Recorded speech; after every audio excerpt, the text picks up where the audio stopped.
Edtech company Byju's और उसकी parent company think and learn की मुश्किलें कम होने का नाम नहीं ले रही हैं। बीते रविवार को खबर आई कि रजनीश कुमार और मोहनदास पाई कंपनी की एडवाइजरी काउंसिल से बाहर हो रहे हैं।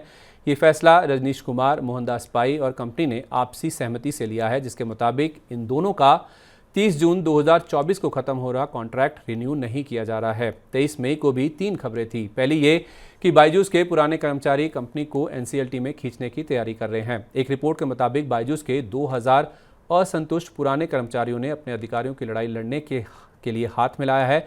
इनमें से कई कर्मचारी जो नई दिल्ली समेत देश के विभिन्न हिस्सों से हैं, अपने बकाये के भुगतान के लिए अगले हफ्ते बायजूस को एनसीएलटी ले जाने की तैयारी में है। दूसरी खबर यह थी कि एनसीएलटी ने ऑपरेशनल क्रेडिटर्स को बकाया पैसा नहीं चुकाने पर 3 मामलों में थिंक एंड लर्न को नोटिस जारी किए हैं। एनसीएलटी बेंच ने कंपनी को जवाब देने के लिए 2 हफ्ते और याचिकाकर्ता को रिजॉइंडर दाखिल करने के लिए 1 हफ्ते का समय दिया है। याचिकाओं में दावा किया गया है कि कंपनी पर मैग्रो हिल का 1.43 करोड़ रुपए और कोजेंट का लगभग 6 करोड़ रुपए का बकाया है।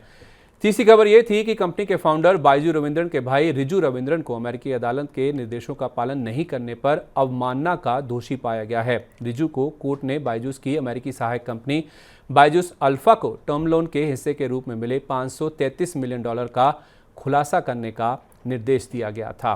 चौथी खबर, फूड डिलीवरी प्लेटफॉर्म स्विगी ने कंपटीशन कमीशन ऑफ इंडिया यानी सीसीआई के आदेश के खिलाफ कर्नाटका हाई कोर्ट में अर्जी दाखिल की है।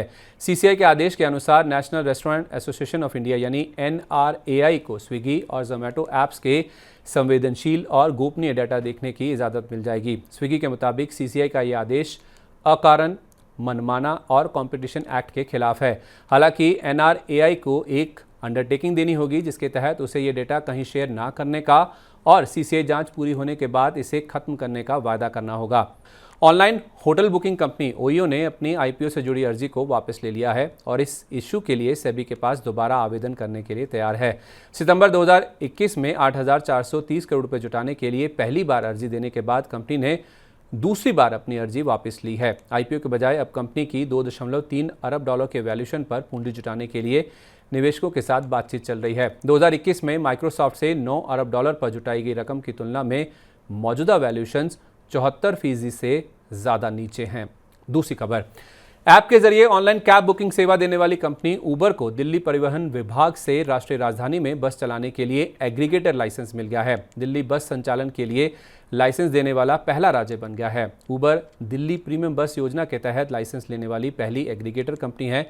ग्राहक उबर ऐप पर उबर शटल विकल्प चुनकर अपने पसंदीदा रूट पर सीट की पहले से बुकिंग कर सकेंगे। रोजाना आने जाने वाले की ज़रूरतों के हिसाब से तैयार बस सेवा उबर शटल की औपचारिक शुरुआत पायलट कार्यक्रम की सफलता के बाद हुई है। पिछले साल से पश्चिम बंगाल में इसका परिचालन किया जा रहा है। हर एक शटल वाहन में 19 से 50 यात्रियों के बैठने की जगह होगी। उबर की टेक्नोलॉजी का उपयोग करके बस संचालन से जुड़े स्थानीय भागीदार इसका संचालन करेंगे।